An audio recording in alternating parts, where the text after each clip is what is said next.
Boa noite, amada igreja, a graça e a paz de Cristo Jesus, amém? É uma alegria estar novamente na casa do Senhor, tendo a oportunidade e o privilégio de compartilhar a palavra de Deus.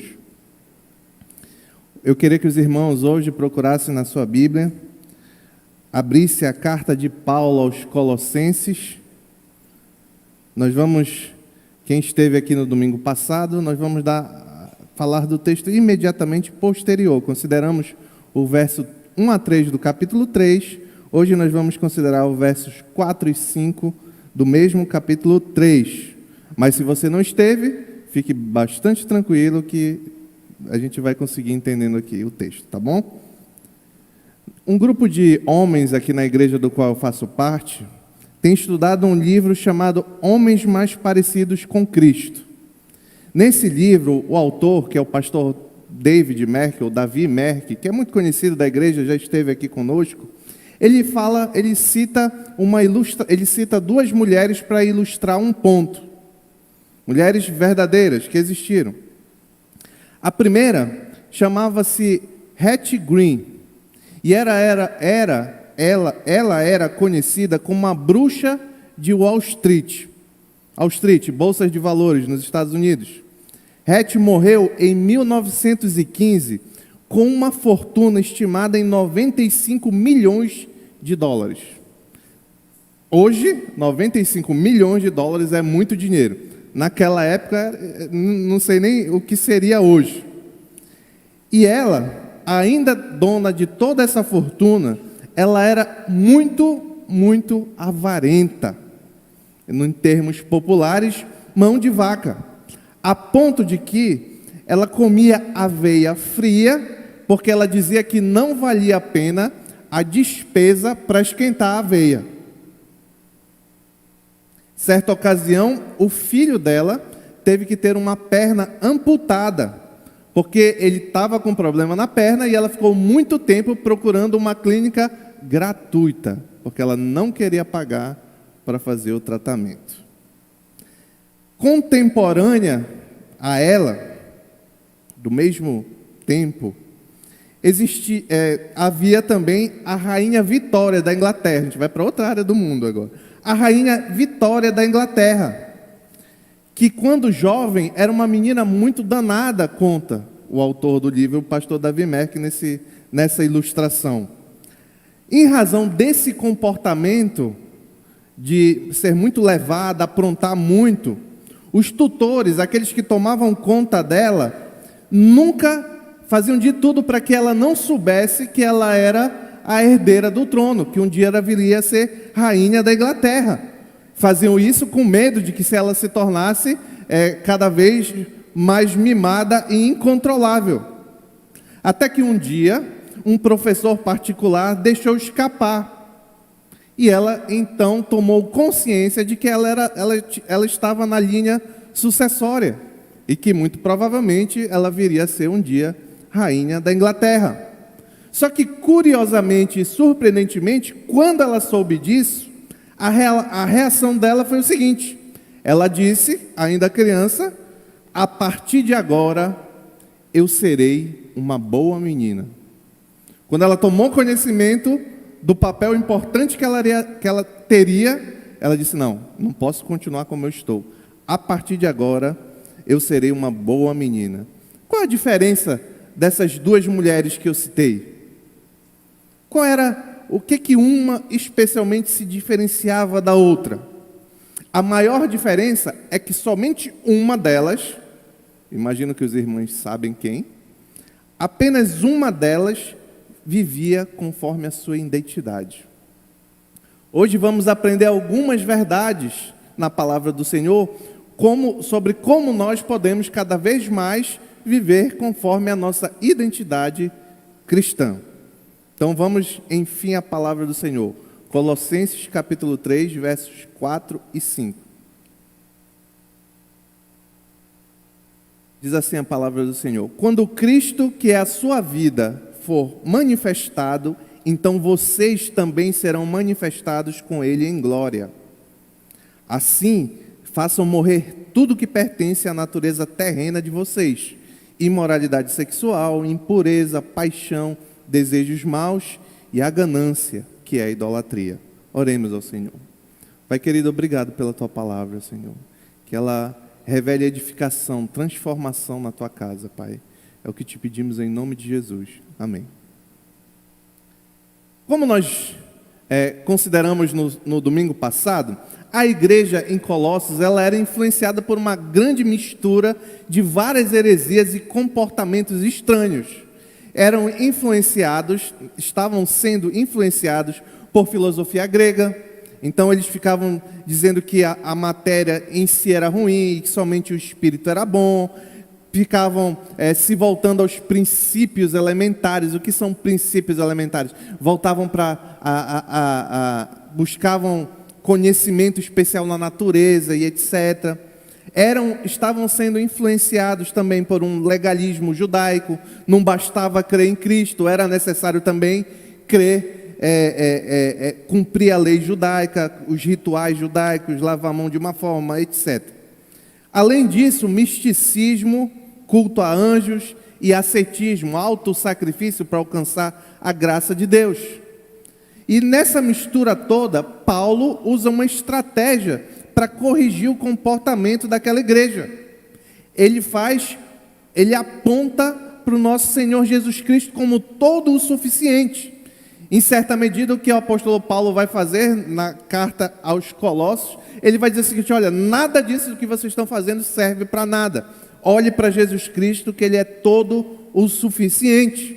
E a razão disso, se você puder extrair em poucos versículos da carta, está lá no capítulo 2, versos 8 e 9. Colossenses, capítulo 2, versos 8 e 9. Diz assim o apóstolo Paulo: tenham cuidado para que ninguém os escravize às filosofias vãs e enganosas, que se fundamentam em tradições humanas e nos princípios elementares desse mundo, e não em Cristo. Aí está aqui a razão. Está aqui porque Cristo é o suficiente. Pois em Cristo habita corporalmente toda a plenitude da divindade. Em outras palavras, pois Jesus Cristo é o próprio Deus.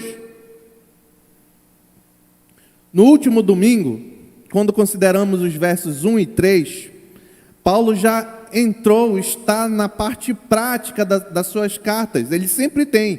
Ele primeiro ensina a teoria, a doutrina, e depois ele vai à parte prática. E aqui na carta de Paulo aos Colossenses é no capítulo 3 especialmente. E ele passa a orientar que comportamento os colossenses deveriam ter para revelar que eram de fato cristãos, ou seja, para viver conforme a identidade cristã. Se eu puder parafrasear e resumir em uma frase tudo que nós consideramos no versos 1 a 3 do capítulo 3, eu colocaria assim: a orientação, o comando de Paulo é o seguinte: hajam e pensem nas coisas de Deus e não nas do mundo, pois as suas vidas agora estão unidas a Cristo. Hoje, nós vamos considerar mais alguns desdobramentos desta união e tentar responder um pouco mais essa pergunta: eu creio em Jesus Cristo, e agora? O primeiro ponto é: agora a minha vida é de Cristo, é de Jesus Cristo. Está lá no verso 4. Diz assim: quando Cristo, estou lendo novamente, quando Cristo, que é a sua vida, for manifestado, então vocês também serão manifestados com Ele em glória. O ponto de partida para nós entendermos esse texto é compreender o que o apóstolo Paulo quer dizer quando ele afirma Cristo, que é a sua vida. Para entender o que o apóstolo Paulo quis dizer com isso, é importante nós primeiro olharmos para o que não é isso. Quando Paulo diz que Cristo é a vida daqueles em Colossos, é a vida do cristão, ele não está querendo dizer que Cristo e nós somos a mesma pessoa. Ele não está dizendo isso. Ele também não está dizendo que a nossa vida é uma extensão da vida de Cristo, como se nós acrescentássemos mais vida em Cristo. Também não é isso que o apóstolo Paulo está querendo dizer. Por fim, negativamente, ele também não está dizendo que nós somos em essência igual a Cristo, como o Pai e o Espírito Santo o é. Então, em que sentido Cristo é a nossa vida? Primeiramente, no sentido de que Cristo é a fonte da nossa vida, já que Ele é a própria vida. Eu sou o caminho, a verdade e a vida. Se Ele é a própria vida, Ele é a fonte da nossa vida. E mais, quando se trata especificamente dos cristãos, quando a obra do Espírito Santo concede fé ao homem, e ele enxerga o Evangelho, crê no Evangelho, e se torna de fato, com arrependimento de pecados cristãos, e Jesus Cristo é o seu Salvador e Senhor, então esse é vivificado, como nós já vimos no verso 1 desse mesmo capítulo. Ou seja, em Cristo temos agora, além da nossa vida comum, biológica, em Cristo também temos vida espiritual. A realidade de que Jesus é a nossa vida pode ser entendida em várias passagens na Escritura, mas eu vou destacar algumas. No Evangelho de João, capítulo 14, verso 19, diz assim o nosso Senhor Jesus Cristo: dentro de pouco tempo o mundo não me verá mais, vocês porém me verão, porque eu vivo, vocês também viverão. 2 Coríntios, capítulo 4, verso 10 e 11 diz: trazemos sempre em nosso corpo o morrer de Jesus, para que a vida de Jesus também seja revelada em nosso corpo. Nós, que estamos vivos, somos sempre entregues à morte por amor de Jesus, para que a sua vida também se manifeste em nosso corpo. É por isso que o mesmo apóstolo Paulo vai dizer em Filipenses capítulo 1, porque para mim o viver é Cristo e o morrer é lucro. Resumindo, juntando tudo isso, Cristo é a nossa vida no sentido em que todo e qualquer tipo de vida que possamos possuir tem como fonte primária, quer seja na origem quanto na manutenção em Jesus Cristo. Você sabia disso? Vou repetir: todo e qualquer tipo de vida que pode existir tem a sua origem e manutenção em Jesus Cristo. Vamos ver na Escritura onde é que está isso. O Evangelho de João, capítulo 1, verso 3 e 4. João, capítulo 1, Evangelho de João, capítulo 1, verso 3 e 4. Todas as coisas foram feitas por intermédio dele, Jesus. Sem ele, nada do que existe teria sido feito. Nele estava a vida e esta era a luz dos homens. Então, todo e qualquer tipo de vida criada tem a sua origem em Jesus Cristo. Nós acabamos de ler isso. Só que a manutenção, o fato de nós estarmos vivos agora e de nós acordarmos vivos, aqueles que vão acordar amanhã, tem a sua causa também em Jesus Cristo. Diz lá, Hebreus capítulo 1, verso 3, parte A e B. Hebreus capítulo 1, verso 3, parte A e B. O Filho, Jesus Cristo, é o resplendor da glória de Deus e a expressão exata do seu ser, ou seja, Ele é Deus, sustentando todas as coisas por sua palavra poderosa. Quem sustenta a vida, a permanência, a providência de vida é Jesus Cristo por meio da sua palavra. Se eu pudesse tirar uma gota de suco disso tudo, a verdade que Paulo está querendo destacar é que a vida de Jesus, a vida de Jesus é a nossa vida no sentido que sem Jesus não existiria vida. Logo, se temos vida, é porque recebemos dele. Entendido isso, na sequência temos um grande encorajamento de Paulo para os colossenses. Quando Cristo, e aí ele bota na minha versão entre vírgulas, que é a nossa vida, for manifestado, então vocês também serão manifestados com ele em glória. Que palavra encorajadora do apóstolo Paulo, dirigida aos Colossenses, mas à igreja de Jesus. Quando Cristo for manifestado, nós também seremos manifestados com ele em glória. O que significa isso? No dia da segunda vinda de Jesus Cristo, quando sua majestade e seu poder for publicamente exposto, os cristãos serão manifestados com ele. Em alguma medida, olha o tamanho disso aqui que o apóstolo Paulo está se referindo. Em alguma medida receberemos a glória de Jesus Cristo. Esse termo glória, do grego doxa, ele significa uma opinião positiva, o respeito a algo que resulta em louvor, honra, esplendor, brilho, excelência. Ou também pode significar a condição de gloriosa felicidade ou bem-aventurança, a qual os cristãos verdadeiros entrarão depois do retorno do seu Salvador. A glória, ela é de Jesus Cristo, mas nós iremos experimentar essa glória. No Novo Testamento, há muitas passagens que trazem luz a esta verdade. Eu vou citar duas.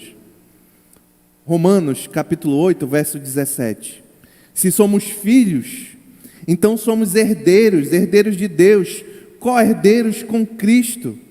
Se de fato participamos dos seus sofrimentos, para que também participemos de sua glória. O Evangelho de João, a primeira carta de João, capítulo 3, verso 2 diz: amados, agora somos filhos de Deus, e ainda não se manifestou o que havemos de ser, mas sabemos que quando Ele se manifestar, seremos semelhantes a Ele. Que palavra de encorajamento para aquele povo, que estava enfrentando diversas dificuldades.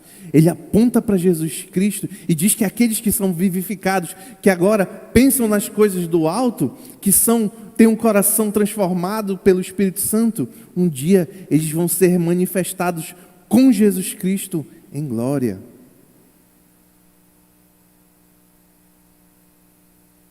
Aqui é um conhecimento que deve ser aplicado a nós em diversas formas. Em primeiro sentido, saber, já que Cristo é a nossa vida, a fonte da nossa vida, é que nós vivemos em condição de dependência do Senhor.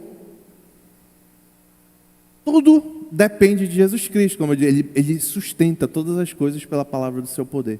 Mas nós cristãos devemos mudar o nosso comportamento, porque nós temos consciência disso. O mundo aí fora não sabe que acordou respirando hoje por causa de Jesus Cristo. Mas a palavra do Senhor nos revela que nós cristãos devemos ter essa consciência. Então, sabendo disso, onde entra espaço para soberba? Já que o simples ato de viver e respirar é algo que nós recebemos de outro. A dependência deve gerar em nós muita humildade. É natural, você sabe disso. Quando, alguns anos atrás, eu fui hospitalizado, fiz uma cirurgia e tal, eu fiquei vários meses que eu não podia levantar da cama. Que eu era dependente de pessoas para empurrar minha costa para eu levantar da cama. Eu não podia tomar banho sozinho. Eu era dependente da minha esposa para me dar banho. Como eu podia ser soberbo naquele momento? Era impossível. E como eu posso ser soberbo diante do Senhor que me dá vida? É por isso que a palavra do Senhor sempre repete: sejam humildes. Por isso que o pastor tem dito aqui em Filipenses, domingo após domingo: sejam humildes.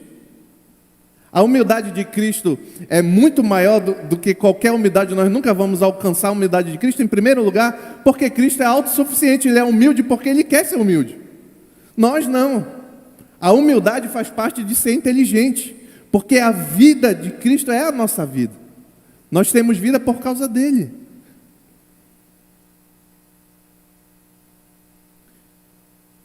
De outro lado, há também encorajamento a saber que um dia Cristo será manifestado, Cristo voltará, Cristo vai reinar novamente.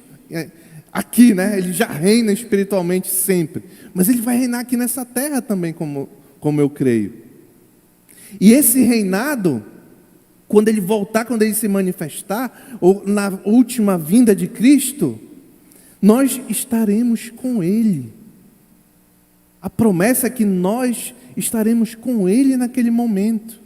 Agora, diante dessa verdade, a minha identidade é olhar para as circunstâncias e saber o seguinte: calma, eu não posso me desesperar diante dessas circunstâncias, porque olha o que tem reservado para mim lá na frente. Não dá nem para imaginar o que é essa porção, sei lá, esse tipo de glória que nós vamos experimentar, mas dá para saber que vai ser um negócio glorioso, para ser redundante. À luz do contexto, essa é a esperança para aqueles que buscam o Senhor, aqueles que buscam agir e pensar nas coisas do Senhor. Jesus Cristo é daqueles que receberam Ele como Senhor e Salvador. Amém? O segundo ponto é que agora, o primeiro, agora a minha vida é de Cristo. O segundo ponto é que agora a minha vida é para Cristo. Está lá no verso 5. Leiam comigo na sua Bíblia. Assim, façam morrer tudo o que pertence à natureza terrena de vocês: imoralidade sexual, impureza, paixão, desejos maus e a ganância, que é idolatria. Se morremos e Jesus Cristo é a nossa vida, e recebemos vida de Jesus Cristo e temos consciência disso, é natural que nós tenhamos vidas compatíveis com essa nossa nova identidade, já que ela possui natureza celestial. Por isso Paulo diz: façam morrer tudo que pertence à natureza terrena, porque a sua natureza agora é outra. Pode, se você ler despercebido esse texto, parecer que há uma contradição, uma vez que Paulo diz, lá nos versos 1, 2 e 3, que eles já haviam morrido e ressuscitado com Cristo, mas agora ele comanda que eles façam morrer a velha natureza. O que Paulo está trabalhando aqui é com contrastes, contraste entre as coisas do alto e as coisas de baixo, contraste entre o celestial e o terreno, contraste entre a natureza celestial e a natureza terrena. É verdade que enquanto nós estamos aqui na terra, e aqui é o ponto do apóstolo Paulo, enquanto nós estamos nesse mundo caído, nós nunca seremos perfeitos, sem nenhum pecado. Mas a velha natureza está morta e nós devemos caminhar sepultando ela dia após dia. O que Paulo quer dizer com fazer morrer a velha natureza é uma progressiva vida de santificação. É isso que o apóstolo Paulo está dizendo, que é possível, agora que vocês estão vivos em Cristo, avançar em santificação, avançar na vitória contra o pecado. E ele cita alguns pecados aqui, aos quais a igreja de Colossos e todo cristão deve avançar, para deixar para trás a velha natureza e viver agora conforme a identidade daqueles que têm vida em Cristo Jesus. Os pecados que o apóstolo Paulo cita neste verso são imoralidade sexual, impureza, paixão, desejos maus e a ganância. E eu leio na NVI. Note que nessa lista é possível fazer uma subdivisão didática, apenas para a compreensão de pecados morais e pecados sociais. Porém, é possível também enxergar no fundo de todos esses pecados um relacionamento direto com problemas de sexualidade. Mas vamos fazer dividindo entre pecados morais e pecados sociais. Pecados morais: imoralidade sexual, impureza e paixão. Quem tem a revista atualizada está paixão lasciva. Todos ligados à sexualidade fora do casamento. O que seria imoralidade sexual? O termo traduzido como imoralidade sexual aí é porneia, da onde tiramos a palavra pornografia. Refere-se à imoralidade sexual geral, que inclui relações sexuais extraconjugais, como adultério, fornicação antes do casamento, homossexualidade, lesbianismo, relação sexual com animais, relação sexual com parentes próximos e etc. O ser humano é hábil em produzir subtipos de imoralidade sexual. Nós sabemos disso, basta olhar para o mundo. Tem de tudo hoje. O segundo pecado a que o apóstolo Paulo chama a atenção é a impureza. Esse termo impureza pode ser também traduzido como impudicícia, refere-se à impureza no pensar, no falar, nas ações. Refere-se muito mais a uma sujeira mental do que a sujeira do corpo. Praticamente é aquele camarada que não realiza as imoralidades sexuais que eu informei no pecado anterior, mas vive pensando nisso, falando sobre isso e brincando sobre isso. Ele pensa em imoralidade, ele age imoralmente, ele fala imoralmente. É esse pecado que o apóstolo Paulo está dizendo. Essa natureza não é de quem vive em Cristo. Na sequência, a paixão ou paixão lasciva refere-se a um desejo interno, um impulso que não descansa até ser satisfeito de ser dominado pelo desejo de sexo, coisas relativas à sexualidade. Essa é a paixão. Esse termo se refere àquela paixão que leva aos excessos ou até mesmo às perversões.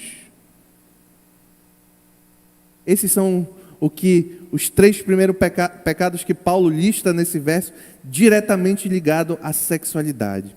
Os 2 próximos pecados, eles podem ou não ser ligados também à sexualidade. Falam de desejar o mal para os outros e desejar o que é dos outros. Desejos maus e a ganância. Desejos maus é quando a palavra traduzida por desejo descreve um desejo que pode ser só desejo, tá? A palavra traduzida por desejo descreve um desejo que pode ser santo ou pecaminoso. Porém, Paulo acrescenta o termo maus, maligno, para revelar que é um desejo intenso, não só um desejo intenso, mas um desejo pervertido, que desagrada a Deus. Desejo por coisas ruins. Inclusive, desejos sexuais impuros, que se manifestam com grande intensidade e podem ser até violentos. Como colocar, olha como tudo é interligado, como colocar em prática à força a imoralidade que eu citei acima. Por exemplo, quando um homem que domina uma mulher à força para ter relações sexuais. Por fim, o último pecado que deve morrer na nossa natureza cristã, aqui Paulo cita neste verso, tem muitos outros, tá? Mas que Paulo cita nesse verso, é a ganância. É o pecado de desejar sempre mais sem nunca se satisfazer, sejam coisas ou também prazeres. Pode ser sexual também. E aqui prosseguindo na caminhada, é aquele que coloca em prática a imoralidade e depois de feito não se satisfaz, quer de novo. É disso que Paulo está falando. E Paulo vai mostrar que esse comportamento aqui, primeiramente relacionado à ganância, é idolatria. Agora fiquei confuso. O que isso tem a ver com idolatria? Não tem ninguém adorando santo aí. Tem muito a ver. Idolatria é colocar as coisas criadas no lugar do Criador, no lugar de Deus. A essência da idolatria é adorar a criatura, quando nós deveríamos amar a Deus. Lembrem-se, para entender esta idolatria que Paulo se refere, lembrem-se que amar a Deus não é um sentimento. Amar a Deus é ação, é obedecer a Deus. Logo, quando nós desobedecemos a Deus para fazer a nossa vontade, e aqui no contexto sexual, nós estamos idolatrando. Porque se amar a Deus é obedecer a Deus, amar aquilo que Deus comanda nós não fazermos, para satisfazer a nossa vontade, significa idolatrar a nós mesmos. E apesar de parecer que a idolatria que Paulo se refere é apenas ligada à ganância, na verdade ela atinge todo o pecado. Todos esses que nós citamos e todos os demais. Todo pecado, em alguma medida, é autoadoração. É substituir Deus por mim mesmo. Por exemplo, para ficar bem claro, um jovem casal que pratica sexo antes do casamento e chama disso de amor, está errado. Porque ele está buscando satisfação pessoal acima da satisfação da vontade de Deus. O que é isso? Idolatria. A idolatria, o pecado sexual, ele é claramente uma idolatria. Você quer ver? Quando uma pessoa assiste pornografia, ela está pervertendo completamente a ordem das coisas criadas. Vou exemplificar. Nós sabemos que nós fomos criados para a glória de Deus. O nosso corpo, e aqui eu não estou falando, não estou limitando a cristãos, eu estou limitando a raça humana. O corpo, todas as coisas e o nosso corpo foi criado para a glória de Deus. Quando eu estou assistindo um vídeo pornográfico, eu estou usando aqueles corpos ali, daquelas pessoas que estão lá naquele vídeo, para minha satisfação. Ao invés daquele corpo glorificar o Senhor, aquele corpo está me glorificando. O que é mais idolátrico do que isso? A idolatria, ela surge quando na guerra de vontades do nosso dia a dia, prevalece a nossa vontade, a nossa satisfação, ao invés do lugar da satisfação e da vontade de Deus. Eu chamei aqui, não sei se alguém já usou essa palavra, de eudolatria. Cuidado, cuidado, meus queridos. Cuidado, meus irmãos, com os pecados sexuais. Busque intensamente a graça de Deus quando eles surgirem em sua mente. Busque intensamente. Não espera cometer para depois se arrepender. Busca, Senhor, me ajuda, me tira disso daqui. No culto de virada de ano aqui, o pastor lançou um desafio, que em 2022 nós tenhamos olhos puros, lutando contra toda a sorte de imoralidade sexual, inclusive pornografia, que foi citado aqui. Agora você entende que é incompatível com a sua natureza que vive em Cristo, porque a natureza daquele que vive em Cristo ama a Deus e quer satisfazer a vontade dele, não a minha. Você já notou como a palavra de Deus bate fortemente nesses pecados? Já notou? Se você pegar todas as listas de pecados exemplificativas que o apóstolo Paulo faz, você vai ver que a maioria dos pecados tem relação com sexualidade. Por que será? Por que será que a palavra de Deus nos chama tanta atenção para esse tipo de pecado? Não é pelo contexto da realidade lá, não. Porque imoralidade sexual existe em todos os contextos da humanidade. Não é pelo contexto. Mas sim porque Deus conhece os nossos corações. Sabe o quanto nós podemos ser imorais. E, meus irmãos, tudo que eu falo, eu começo por mim. E outra coisa, não se escandalize com isso. Porque eu ouso dizer que ou você já teve, ou você vai ter problema com sexualidade. Ou você tem agora problema com sexualidade. Porque o Senhor conhece as nossas fraquezas, conhece os nossos defeitos, mas Ele concede graça para aqueles que buscam e precisam dEle. Agora que nós vivemos a nossa nova identidade cristã, que o ano de 2022 seja um ano de vitória contra o pecado. vitória contra a pornografia, vitória contra a imoralidade. Se você tem um caso extraconjugal, sai dessa vida. Sai dessa vida. Se você fica de olho nas mulheres quando vão passando, para com isso. É uma luta. Mas você pode vencer em Cristo Jesus.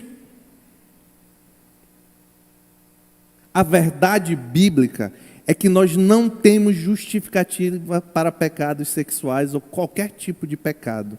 Em 1 Tessalonicenses, capítulo 4, verso 3, um texto que o nosso pastor cita muito, a palavra de Deus não podia ser mais clara do que essa.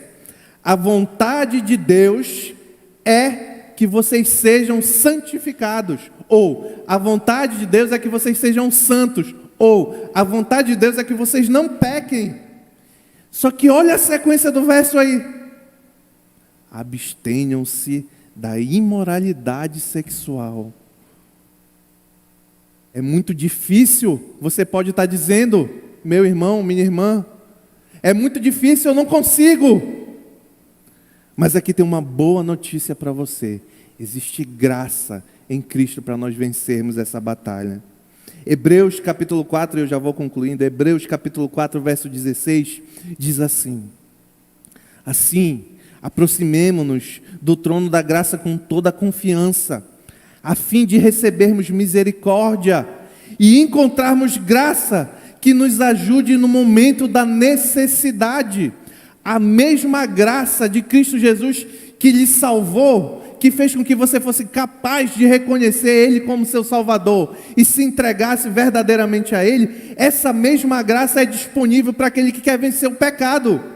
Aproxime-se, o texto diz, do trono da graça no momento da necessidade.